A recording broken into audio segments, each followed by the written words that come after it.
오늘의 사연 시작합니다. 저는 결혼 생활 2년 반 만에 이혼이라는 마침표를 찍고 지금은 너무도 홀가분하게 제 인생 즐기고 있는 30대 여성입니다.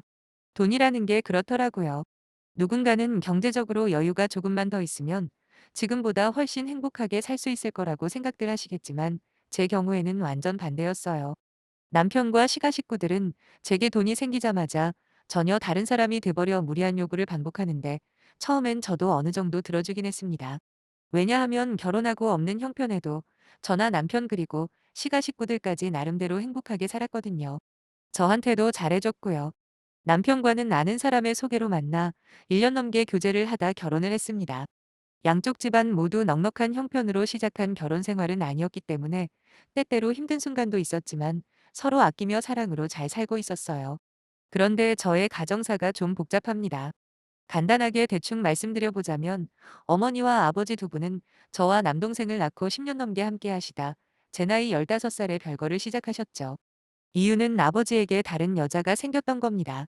크나큰 배신감에 어머니는 다른 건 몰라도 이혼만큼은 절대 못 해주시겠다 고집을 부리셨는데 화가 난 아버지는 그냥 집을 나가버리셨어요. 당연히 양육비며 뭐며 아무런 지원이 없었기 때문에 어머니는 외가 친척들 도움을 받기도 하고 험한 일 가리지 않고 일을 하시면서 저희 남매를 키워내셨죠. 법적으로는 아직 남편이 있는 상태라 어머니를 마음에 들어하는 여러 인연들과도 맺어질 수 없었기 때문에 평생 혼자 지내신 어머니는 당신이 못 먹고 못 입는 건 괜찮지만 저와 동생만큼은 남들 눈치 보지 않아 살게 해주셨네요. 아무튼 제가 결혼하고 1년 조금 지났을 때 어머니는 로또 복권에 당첨되는 것보다 더 큰 재산을 가지게 되셨어요. 다름 아닌 다른 여자가 생겨 집 나간 아버지가 돌아가시면서 자동으로 법적 아내인 어머니에게 유산이 돌아간 거죠. 물론 저희가 버림받는데 가장 큰 1등 공신이었던 그때 그 여자는 이미 헤어진 지 오래였고 평생을 아버지는 이 여자 저 여자 만나면서 살아오셨더라고요. 그래도 나름 돈 버는 재주는 있으셨는지 집이며 사업체까지 모두 합쳐 30억이 넘는 자산을 저희에게 물려줄 수 있게 된 거죠. 사실 아버지가 돌아가셨다는 소식에 조금도 슬프지 않았다고 하면 거짓말이겠지만 10년도 훨씬 넘게 얼굴 한번 보지 못한 아버지의 죽음이 그리 크게 다가오지 않은 것도 사실이에요. 아무튼 그렇게 저희는 졸지에 30억이나 되는 재산이 생겨버렸고 어머니는 남동생과 제게 재산을 나눠주시더군요. 아직 미혼이 남동생이 어머니를 모시기로 했기 때문에 정확하게 반반은 아니었지만 전 그것도 감지덕지했습니다. 한순간 제 수중에 거의 10억 가까운 엄청난 돈이 생기자 정말 밥을 안 먹어도 배가 부르다는 말을 실감하겠더라고요.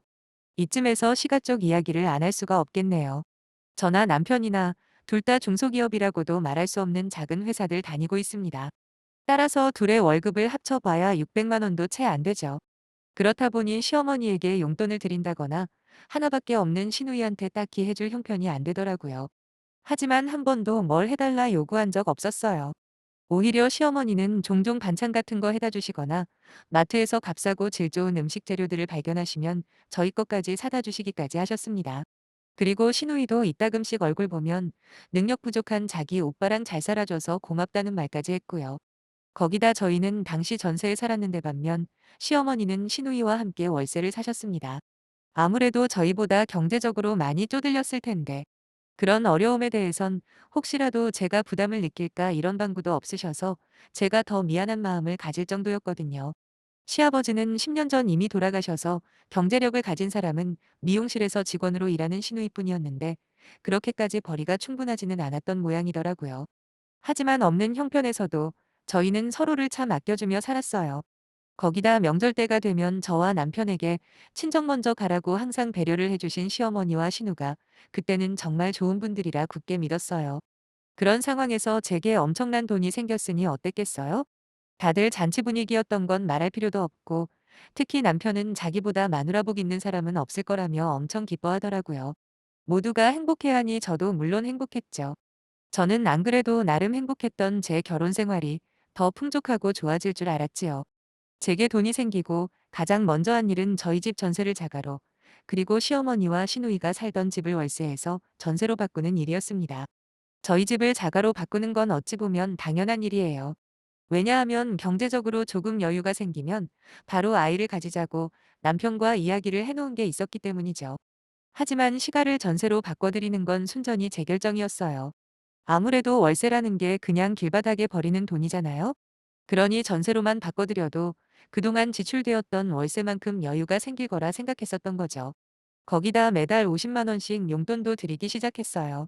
막말로 죽을 때 돈 싸가지고 갈 것도 아니고 정말 의미 있는 곳에 쓰는 게 맞다고 생각한 저는 시가에 쓰는 돈이 하나도 아깝지가 않았습니다. 남편도 저에게 얼마나 고마워했는지 모릅니다. 하지만 누가 그러더라고요. 남자는 주머니가 불룩하면 딴 생각을 한다고요. 그게 저는 그저 우스갯소리라고만 생각했지 실제로 제 남편에게 해당되는 소리라고는 차마 생각도 못했네요. 그렇게 어느 정도 시간이 흐르니까 갑자기 남편이 자기 사업을 하고 싶다고 저를 조르는 겁니다.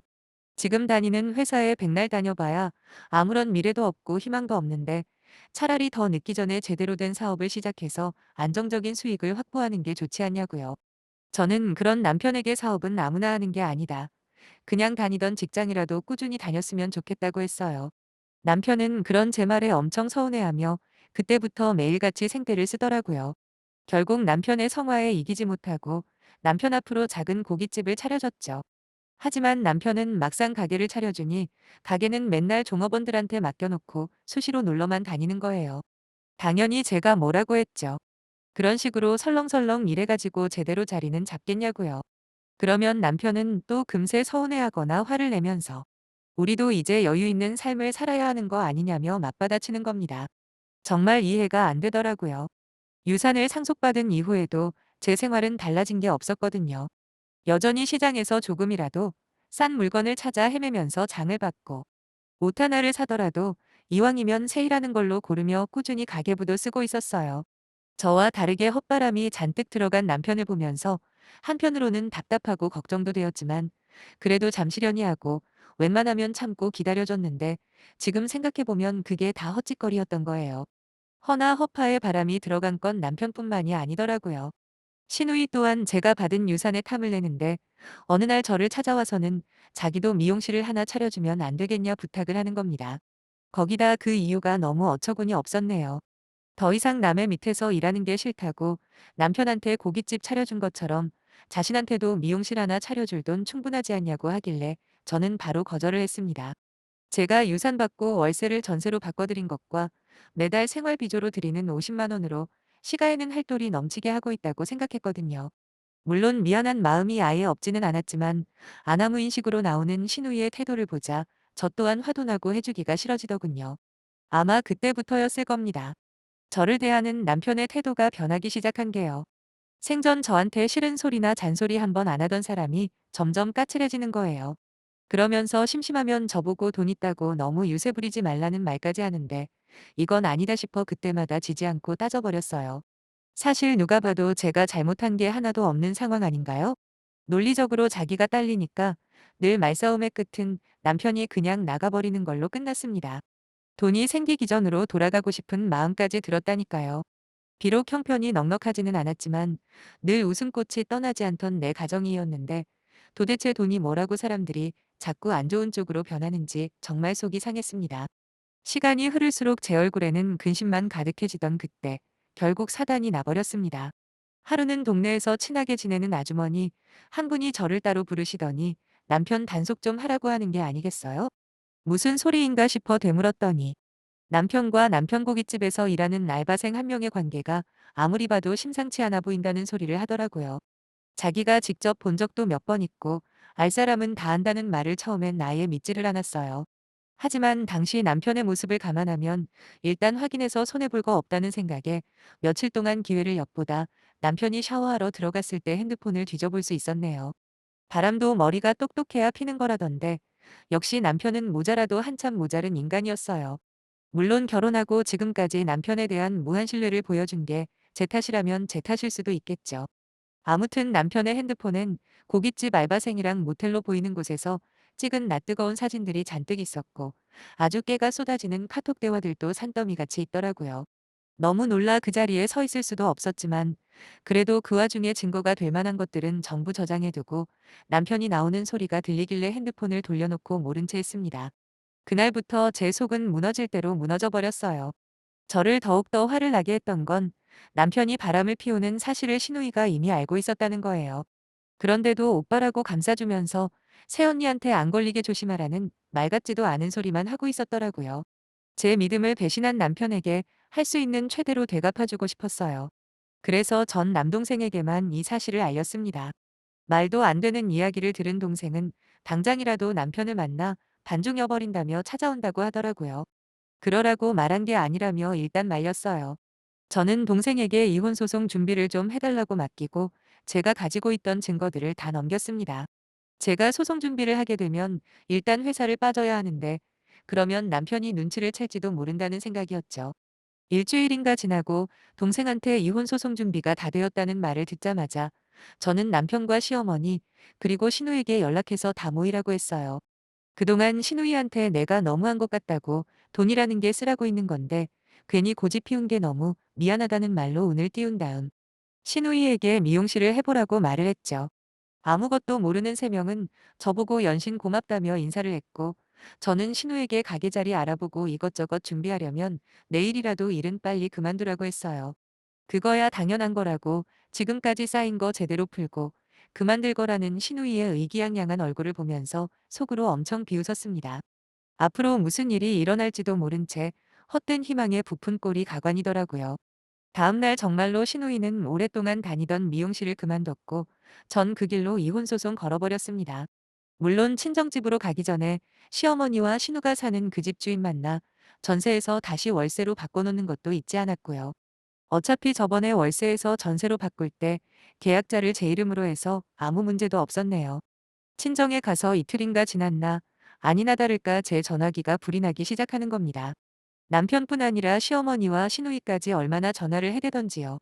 남편 전화만 딱 한 번 받고 동생 대동에서 만났죠. 적어도 자기가 뭘 잘못했는지는 직접 말해주고 싶었거든요. 이미 바람 피우다 걸려 소송당한 걸 알았는지 저를 보자마자 제 다리를 붙잡고 싹싹 빌더라고요.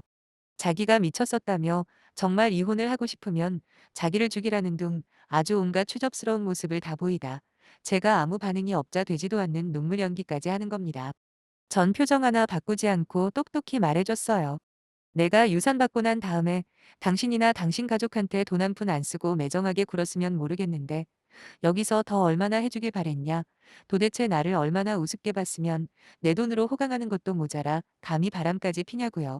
당신 눈에는 내가 등신옥으로 보였는지는 몰라도 적어도 이런 꼴 당하고도 참고 넘어가 줄 만큼 내가 만만하지 않다는 거 확실하게 보여준다고 했습니다. 더 이상 진상짓 하지 말고 어서 빨리 우리 집에 있는 당신 짐이나 빼는 게 좋을 거다. 그리고 고깃집도 다른 사람한테 넘길 테니. 니네 새 식구 바닥부터 오손도손 살아보라는 말을 끝으로 돌아 나오려는데 또 제 다리에 매달리는 게 아니겠습니까?